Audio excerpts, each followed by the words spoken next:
Friends, class 4th का जो moral education का जो हम चैप्टर फर्स्ट रीड कर रहे थे, रोहन्स प्लीज, उसका जो सेकंड पार्ट है वो अपन दोबारा सेकंड पार्ट को रीड करते हैं। वो कंप्लीट नहीं हो पाया था चैप्टर अपना।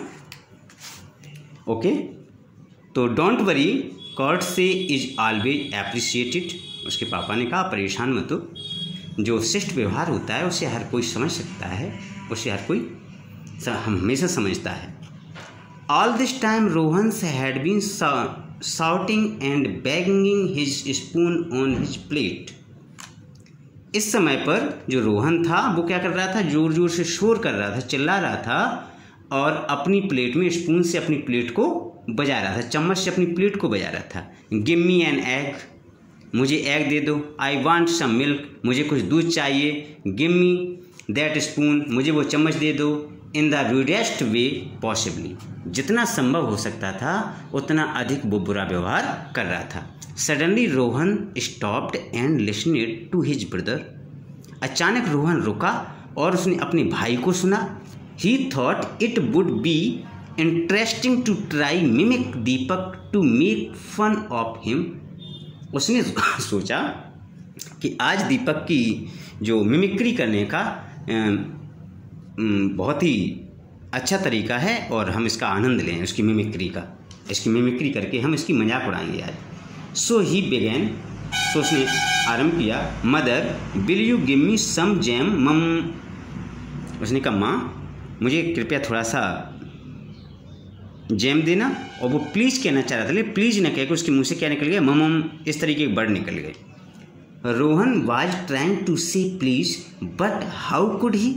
रोहन प्लीज़ कहना चाह रहा था, प्लीज़ कहने की कोशिश कर रहा था, लेकिन ये हो क्या गया, वो बोल ही नहीं सकता था।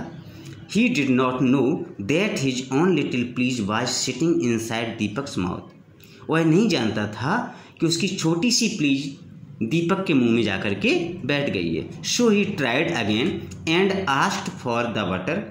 इसलिए उसने दोबारा फिर से कहने की कोशिश की और उसने क्या, कुछ बटर मांगा। Father will you pass me the butter मम। उसने कहा पापा क्या आप मेरे पास बटर को कर सकते हो। और जैसे उसने प्लीज़ कहा तो प्लीज़ न कह करके उसके मुंह से फिर क्या निकल गया, मम निकल गया। That was all he could say. उसने जितनी कोशिश हो सकती थी उतनी कोशिश उसने प्लीज़ बोलने की कोशिश की। Rohan's parents got very angry and thought that Rohan was behaving rudely to irritate them. Rohan के पेरेंट्स ने सोचा कि जो रोहन है वो बहुत ही बुरी तरीके से व्यवहार कर रहा है और वो उस पर नाराज हो गए। So it went on all day. इस प्रकार से पूरा दिन निकल गया। Finally everyone wondered what the matter with the two boys was. अब वो प्रत्येक आदमी सोच रहा था, घर का प्रत्येक सदस्य यूँ सोच रहा था कि इन दोनों लड़कों के बीच में क्या मैटर है। When night came they were both so tired that their mother sent them to bed early. शाम को वो लोग थक कर जल्दी सो गए और सुबह उनकी माँ जल्दी से उनके बिस्तर के पास आई। बट द नेक्स्ट मॉर्निंग, लेकिन अगली सुबह, no sooner had they sat down to breakfast and Deepak opened his mouth to take a bite than Rohan's please ran home to Rohan's mouth. But the next morning, अगली सुबह, no sooner had they sat down to breakfast, जैसे जबकि remote breakfast के लिए आ भी नहीं पाए, and Deepak opened his mouth, जैसे ही दीपक ने अपना मुंह खोला, टू टेक अ बाइट करने के लिए, जैसे वो डाइनिंग टेबल पर आए और मतलब नाश्ता करने के लिए बैठे, तो जैसे वो किसी चीज़ को काटने के लिए जैसे दीपक ने अपना मुंह खोला, then Rohan's please ran home to Rohan's mouth. वैसे ही तो जो रोहन की प्लीज थी वो दीपक के मुंह से निकल करके अपने घर में पहुंच गई, रोहन के घर में पहुंच गई। It had taken enough fresh air that now it was feeling quite strong and happy. अब वो अपने आप को, उसने पर्याप्त हवा ले ली थी, अब वो अपने आप को पहले से अधिक काफ़ी स्ट्रांग महसूस कर रही थी और वो प्रसन्न भी थी। The very next moment it had another chance to get fresh air. The very next moment it had another chance to get fresh air. अब वो दोबारा किसी मूवमेंट के थ्रू ताज़ी हवा लेना चाह रही थी। फॉर रोहन सेड, तो रोहन के कहने के लिए, father will you cut me apple please, papa will you cut me apple please, क्या आप मेरे लिए सेब काट दोगे please. Why the word slipped out easily, ये बात रोहन के मुंह से बड़ी आसानी से ये स्लिप हो गई, जो प्लीज शब्द है धोखे से स्लिप हो गया। It sounded just as well as when Deepak said it, Deepak was also saying only one please this morning.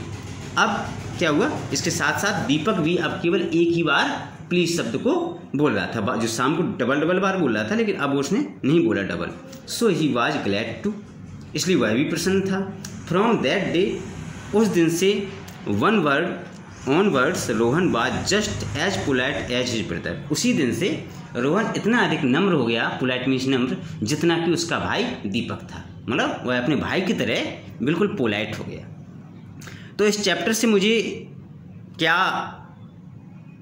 Education मिलती है, क्या शिक्षा मिलती है कि you may learn different ways to behave with courtesy, हमें सदैव नम्र तरीके से हर किसी से बात करनी चाहिए, अपने रूढ़वादी व्यवहार को कभी किसी के साथ नहीं बोलना चाहिए, और यदि हम अपने शिष्ट व्यवहार को ज़्यादा समय तक यूज नहीं करेंगे तो वो हमारे पास से चला जाएगा।